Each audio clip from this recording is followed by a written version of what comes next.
Welcome to Jogi moms kitchen. இன்றைக்கி வந்து cooking வீடியோலாம் ஒன்றும் கிடையாது. மீஷோவில் வந்து சூப்பராக யூஸ்ஃபுல்லான ப்ராடக்ட் தான் வாங்கியிருக்கேன். நிறைய பேருக்கு யூஸ்ஃபுல்லாக இருக்கும். ஆணிக்கு அதுக்கு பதிலாக இதை வந்து நம்ம யூஸ் பண்ணிக்கலாம். இது வந்து எனக்கு 112 ரூபாய்க்கு கிடச்சிது. மீஷோவிலேருந்து வாங்கியிருந்தேன். மொத்தம் 20 பீஸ். அதில் 10 இதில் 10 கிடைக்கும். அதாவது செவுரில் ஒட்டினாலும் சூப்பராக ஒட்டுது, டைல்ஸில் ஒட்டினாலும் சூப்பராக ஒட்டுது. ஆனால் எந்த இடத்துல ஒட்ட போகிறோன்னு கரெக்டாக பார்த்து ஓட்டிடுங்க. அடுத்த வாட்டி எடுத்து ஓட்டினா அது வேஸ்ட் ஆகிடுது. ஏன்னா நான் 2 இது அந்த மாதிரி தான் ட்ரை பண்ணி வேஸ்ட் பண்ணிட்டேன். ஒரு வாட்டி இங்கே தான் ஒட்ட போகிறோன்னு கரெக்டாக பாயிண்ட் பண்ணிவிட்டு ஓட்டிடுங்க. சூப்பராக யூஸ்ஃபுல்லாக இருக்கும். ஒன்று வந்து ஸ்க்ரூ டைப்பு, இன்னொன்று வந்து அந்த கொக்கி மாதிரி இருக்கும்ல, ஹூக் டைப்பு. இந்த மாதிரி அதை ஒட்டிட்டு அந்த ஸ்க்ரூ அப்படி போட்டுற வேண்டியதான். எங்கள் வீட்டில் எந்தெந்த மாதிரிலாம் யூஸ் ஆகுது பார்த்துக்கோங்க. இது வந்து செட்டாப் பாக்ஸ் வச்சுட்டு அது எவ்வளோ இரும்பில் எவ்வளோ வெயிட்டாக இருக்கும், அதையும் இது சூப்பராக தாங்குது. நாங்கள் செவரில் தான் ஒட்டியிருக்கோம்.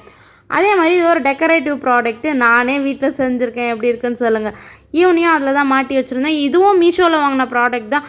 எவ்வளோ கரண்டி தொங்க விட்டுருக்கேன். நல்லா வெயிட்டு தாங்குது, நீங்களே பார்த்துக்கோங்க. அதே மாதிரி தான் இந்த பேன் ஹூக் மாட்டி அதை வச்சுருக்கேன். இவனும் சூப்பராக தாங்குறான். அதே மாதிரி இந்த சைடு பாருங்கள், சாப்பர் போர்டு. இது வந்து சரியான ஸ்ட்ராங்காக இருக்கும். ஸ்டீல் வேறு, அவனையும் தாங்குது. டைல்ஸில் தான் பேஸ்ட் பண்ணியிருக்கேன். கண்டிப்பாக இந்த ப்ராடக்ட் வாங்கினீங்கன்னா ஒர்த்து தான். இப்போ வந்து ப்ரைஸ் வந்து மாறி இருக்கலாம்.